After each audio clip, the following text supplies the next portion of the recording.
Bismillahirrahmanirrahim. Assalamualaikum warahmatullahi wabarakatuh.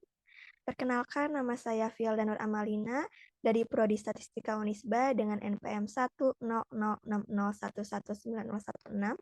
Izinkan saya untuk mempresentasikan hasil penelitian saya yang berjudul Perbandingan Faji Chemis Clustering dan Faji Possibility Chemis Clustering dalam pengelompokan kabupaten kota di Jawa Barat berdasarkan akses terhadap sumber air dan sanitasi layak pada tahun 2020. Berikut latar belakang pada penelitian ini. Analisis klaster yaitu ilmu yang mempelajari hubungan dan saling bergantungan antara seluruh set variabel yang perlu diteliti. Tujuan utamanya ini adalah mengelompokkan objek elemen. Algoritma FCM ini mengelompokkan data dengan pertimbangan keanggotaan suatu data pada setiap kelompok secara faji atau tidak pasti.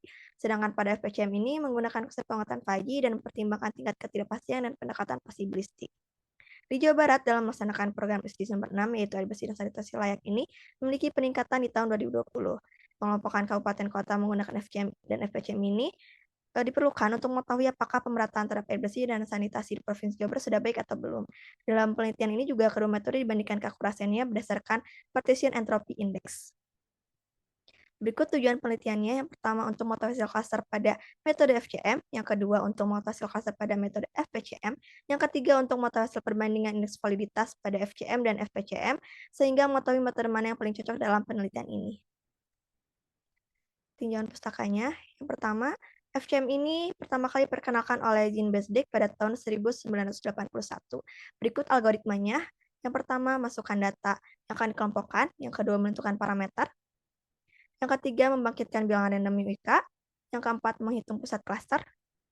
Yang kelima, menghitung fungsi objektif. Yang keenam, menghitung perubahan matris partisi. Dan yang ketujuh, mengecek kondisi berhenti. Selanjutnya, pada FPCM ini diperkenalkan oleh Pal dan kawan-kawan pada tahun 1997. Berikut algoritmanya. Yang pertama, masukkan data yang akan dikelompokkan. Yang kedua, menentukan parameter. Di sini perbedaannya ada parameter eta. Yang ketiga, menggunakan hasil akhir yang berupa matris kekerasan relatif dan pusat klaster VKJ pada metode FCM. Yang keempat, memperbaiki pusat klaster. Yang kelima, menghitung fungsi objektif. Keenam, menghitung perubahan matris kekerasan relatif. Yang ketujuh, menghitung perubahan matris kekerasan absolut. Dan yang kedelapan, mengecek kondisi berhenti. Selanjutnya, berikut rumus untuk mencari validitas klaster. SDGs ini pertama kali disepakati pada sidang umum PBB pada bulan September tahun 2015. Berikut pengertian-pengertian dari atributnya. Selanjutnya, pada penelitian ini berikut diagram alirnya. Di sini ada hasil dan pembahasannya. Yang pertama ada deskripsi dari data yang digunakan, di mana X1 ini persentase rumah tangga yang memiliki akses terhadap sumber air minum layak mengungguli dari atribut lainnya. Lihat pada diagram batangnya juga, pada sumber air minum layak sudah cukup baik dan sudah cukup merata.